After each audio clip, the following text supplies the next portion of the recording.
Action.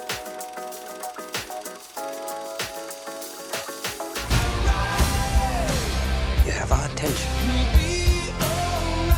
You show up at the house? I believe in your son. I believe he's the future. And his story is gonna make us want to fly. But a shoe is just a shoe. Until my son steps into it. Okay, so devoting millions of dollars and the combined talents of multiple Oscar winners to telling the true story of a shoe might not seem like the greatest use of resources. But when that shoe is the Air Jordan 1 and the first feet in those shoes belong to the GOAT himself, Michael Jordan, well, you can excuse director and star Ben Affleck for over-capitalising. Having won an Academy Award for Argo, Affleck's directorial ambitions took a downward turn with the 2016 flop Live by Night, but Air marks a return to form for the actor-filmmaker. But let's be honest though, Affleck has opted here for a safe layup rather than dunking, so his latest film doesn't quite soar as high as the man who inspired it. I need the greatest basketball shoe that's ever been made. Who's the player?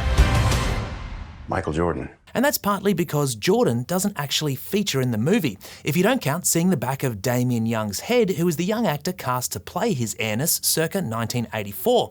Affleck and screenwriter Alex Convery have filled this Jordan-sized void at the centre of the movie with marketing executives from Nike, which rhymes with Bikey BTW to settle that age-old debate. That probably doesn't fill you with enthusiasm for the film, but this story is actually pretty interesting, not least because we're witnessing the origin of modern sneaker culture. Listen, Chris, can you help Matt out? In a minute. No, but he's struggling. These shoes are off the chain. Hey, Chris, what should we get? Jordan 1s.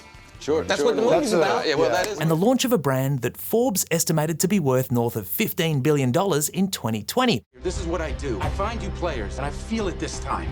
Yeah, okay, it's risky. When you were selling sneakers out of the back of your Plymouth, that was risky. Don't change that now. For a rookie Yes. who's never set foot on an NBA court. That's the literal definition of rookie, yeah. As well as directing, Affleck plays Nike founder Phil Knight in the movie, while his BFF Matt Damon plays the company's basketball scout Sonny Vaccaro, who was pivotal in getting a deal done with Jordan despite Converse and Adidas being the star's preferred options at the time. Oscar winner Viola Davis plays the basketball icon's mother Dolores on the request of MJ himself, no less, and is brilliant in the role, which should come as no surprise. Do you typically make it a habit of showing up at people's front doors unannounced? I don't like to take no for an answer. Oh, man, here we go. In fact, it's her performance and a scene-stealing turn from Chris Tucker as Nike executive Howard White that served to elevate this material above being a poor man's Jerry Maguire bromance. It don't matter about what Phil is thinking or anybody's thinking. All that matters is how much do you believe? I believe in you. That said, Damon is also very solid in what is ostensibly the lead role, and it's pretty great to see the easy chemistry he has with Affleck after all their years working together. You got a name for it? Air Jordan. I don't know.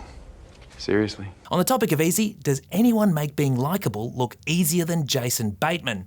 Bateman, as yet another Nike exec, manages to put the hoopla around sport and shoes into much-needed context, albeit in a limited role. You would have to have a pretty compelling pitch. I can tell them the one thing the other companies can't compete with. Our basketball division is terrible. I do not love it.